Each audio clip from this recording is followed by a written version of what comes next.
आणि आता या सगळ्या महत्त्वाच्या बातम्यांचा आपण वेगवान आढावा घेणार आहोत महाफास्ट 50 मधून।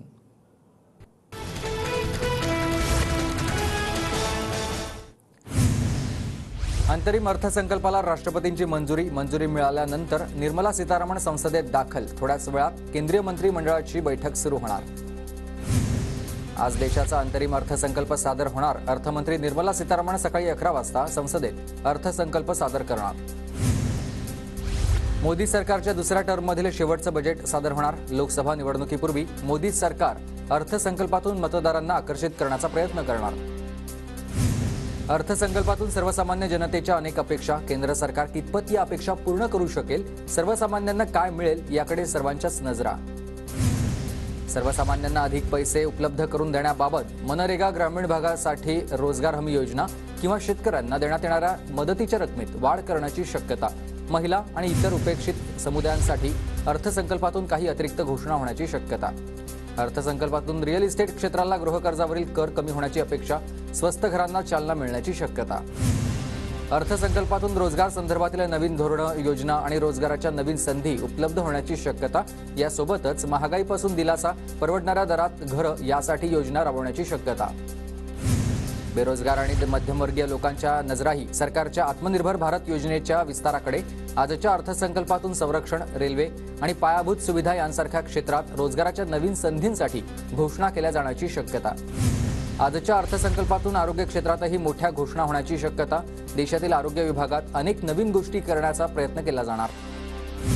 आमदार रोहित पवारांची आज ईडी चौकशी। बारामती अॅग्रो कारखाना ॲक्ट प्रकरणी रोहित पवारांची दुसऱ्यांदा चौकशी होणार। ईडी विरोधात आज राष्ट्रवादीच्या शासकीय कार्यालयांसमोर घंटानाद। ईडीच्या कारवाई विरोधात राज्यभरात निषेध नोंदवण्यासाठी आंदोलन करणार। रोहित पवारांच्या समर्थनार्थ राष्ट्रवादी कार्यालयासमोर बॅनरबाजी। बॅनरवर सुप्रिया सुळे, जयंत पाटलांसह उद्धव ठाकरे आणि नाना पटोलेंचा फोटो।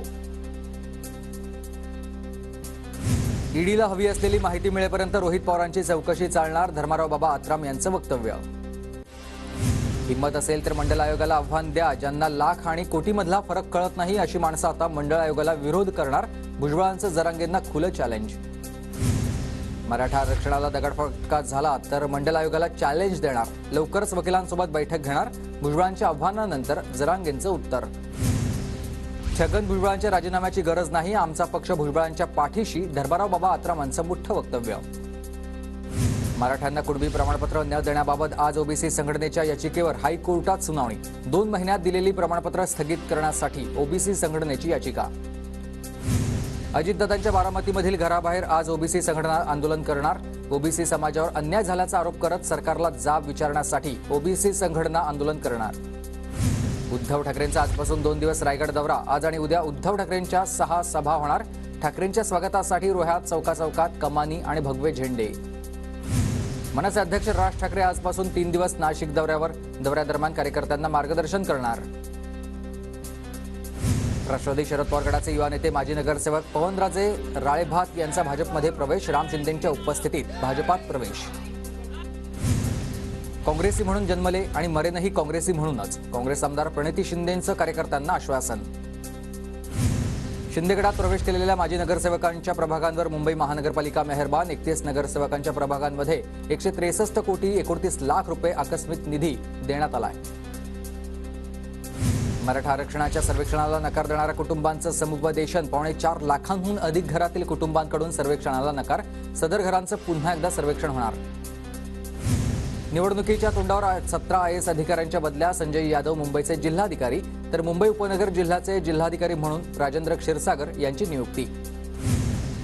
नागपूर पोलीस आयुक्तपदी डॉक्टर रवींद्र सिंघल यांची लवकरच वर्णी। सूत्रांची माहिती तर नागपूर पोलीस आयुक्त अमितेश कुमार यांची पुण्याच्या पोलीस आयुक्तपदी बदली। आज हिंदुत्ववादी संघटनांकडून अक्कलकोट शहर बंदची हाक। हिंदुत्ववादी कार्यकर्त्याला मारहाण केल्याच्या निषेधार्थ बंद। नाशिकच्या नांदगावात दुचाकी चोरी करणारी टोळी जेरबंद। 16 दुचाकी हस्तगत। नांदगाव, येवला, मनमाड, लासलगाव, मालेगावात चोऱ्या। चंद्रपूरच्या ताडोबा अंधारी व्याघ्र प्रकल्पातील देवाडा अगझरी परिसरात पर्यटकांच्या जिप्सीचा अपघात। 2 जण किरकोळ जखमी। भंडारा जिल्ह्याच्या तुमसर नगर परिषदेमधील अभिलेख गहाळ। नागरिक त्रस्त। सेवानिवृत्त प्राचार्यांकडून चौकशीची मागणी।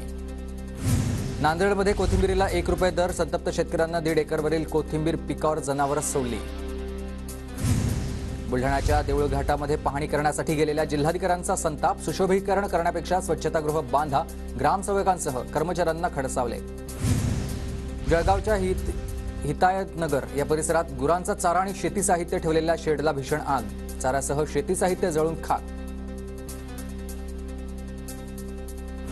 तब्बल 300 कोटींची थकबाकी राहिल्यानं महावितरणकडून अहमदनगर पालिकेच्या पाणीपुरवठा विभागाचा पाणीपुरवठा खंडित.